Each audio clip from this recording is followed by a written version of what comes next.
Actually আপনারা বেশ কিছুদিন ধরে দেখছেন বিভিন্ন জায়গায় ছাত্ররা প্রতিবাদ করছে।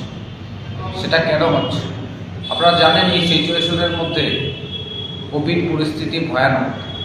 আজকেও প্রায় 1300-র উপর এবং চারজনের মৃত্যু। প্রত্যেকটা কলেজের ছাত্রছাত্রীদের কোভিড পজিটিভ ধরা পড়ছে। ছাত্ররা ডিমান্ড করছে এই সিচুয়েশনের মধ্যে তাদের সিলেবাস কমপ্লিট হয়নি। ইকফা ইউনিভার্সিটি একটা বেসরকারি ইউনিভার্সিটি, ওরও আপনারা দেখেছেন গতকালকে ছাত্রছাত্রীরা আন্দোলনের রাস্তায় নেমেছে, রোড ব্লকেজ করেছে। পুলিশ প্রশাসন লেলিয়ে দিয়ে ছাত্রদেরকে তুলে দেওয়া হয়েছে, ছাত্রদেরকে প্রেশার ক্রিয়েট করা হয়েছে। আজকে আপনারা দেখেছেন ত্রিপুরা ইউনিভার্সিটির সামনে ছাত্রছাত্রীরা রাস্তা অবরোধ করেছে। ওদের ডিমান্ড ছিল যে এই সিচুয়েশনে পরীক্ষা নেওয়া সম্ভব নয়। একবারও ছাত্রছাত্রীরা বলেনি যে আমরা পরীক্ষায় বসবো না, আমরা পরীক্ষায় বসতে রাজি আছি, কিন্তু এই সিচুয়েশনের মধ্যে নয়।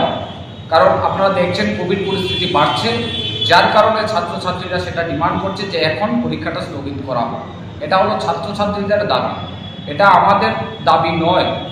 এই সিচুয়েশনের মধ্যে কীভাবে ছাত্রছাত্রীরা পরীক্ষা দেবে? এবং আপনারা দেখছেন ডিগ্রি কলেজের ছাত্রছাত্রীরা যেইভাবে আন্দোলন করছে, আমি সেটাকে সাধুবাদ জানাই। এবং আমরা ছাত্রছাত্রীদের পাশে বিগত দিনে ছিলাম, এখনও আমরা ছাত্রছাত্রীদের পাশে আছি।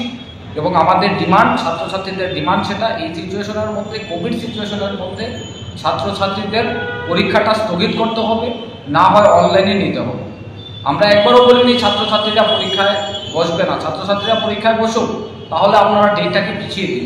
কারণ সিলেবাস কমপ্লিট হয়নি, কীভাবে ছাত্রছাত্রীরা পরীক্ষায় বসবে? এটাই ছাত্ররা এখন ভয়ানক সিচুয়েশনের মধ্যে আছে, ছাত্ররা আতঙ্কের মধ্যে আছে।